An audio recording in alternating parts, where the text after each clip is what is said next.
I think there are at least 5 criteria for whether your writing or use of the English language is good or bad, and here they are. So the first of these criteria is simplicity, which might be a surprise to some of you. I remember when I was tutoring one of my students, and I told him that he would probably need to trim down his writing a little bit, make it a bit more economical, make it a bit more simple. He was surprised at this because he thought the goal of good writing was to use a lot of fancy words and to make your writing very long and make very long sentences. But actually, I think writing is more powerful when you're using short, sweet sentences that really get across exactly what you mean. And that's kind of the point of simplicity. You're just trying to get across exactly what you mean. Does that mean that you use short sentences all of the time? Of course not. There are plenty of writers out there that use long sentences sometimes. But I would say that in order to get to that level, that's another skill level. You have to start off with simplicity. When you understand how to get your meaning across with shorter, more economical sentences, you can work your way up to that complexity. The second one is pretty simple. The second one is simply correctness. Are you using your grammar and punctuation and vocabulary correctly? And that's why I make these videos. I try to help people improve their correctness, whether they're using their punctuation marks, full stops, commas, quotation marks, that kind of thing. Whether they're using their grammar correctly, do they know the difference between don't and doesn't, right? It's without the apostrophe. Do they know the difference? Correctness is important, but it's also very easy to understand. Thirdly, has to do with content and structure. Now, this one doesn't actually have to do with how an idea is being phrased or how an idea is being presented. It's actually to do with the idea itself. Are you saying something that has content, that has worth or value? Especially important when you're writing things like essays, or whether you're writing things like academic journals or that kind of thing. Do you have content? Are you saying something that is worth hearing? And also to do with structure, right?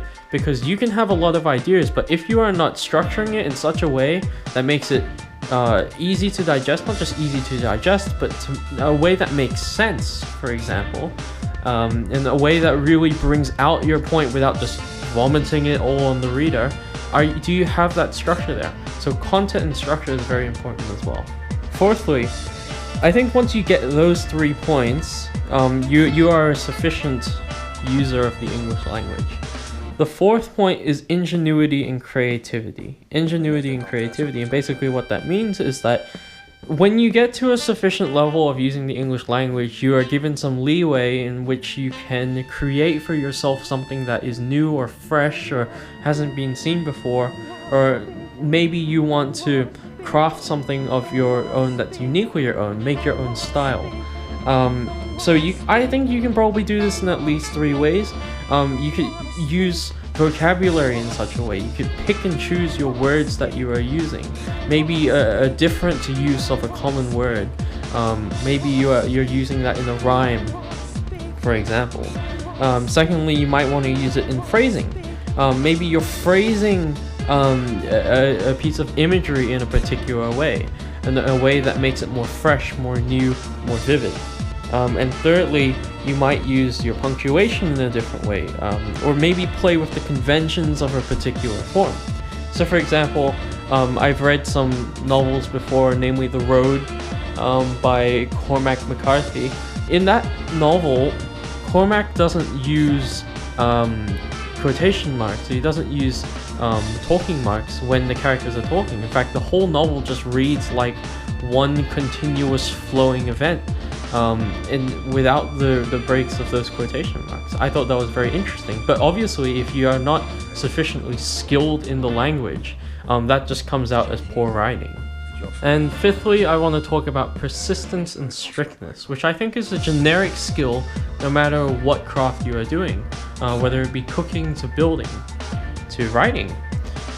So when I say persistence, I basically mean just not giving up.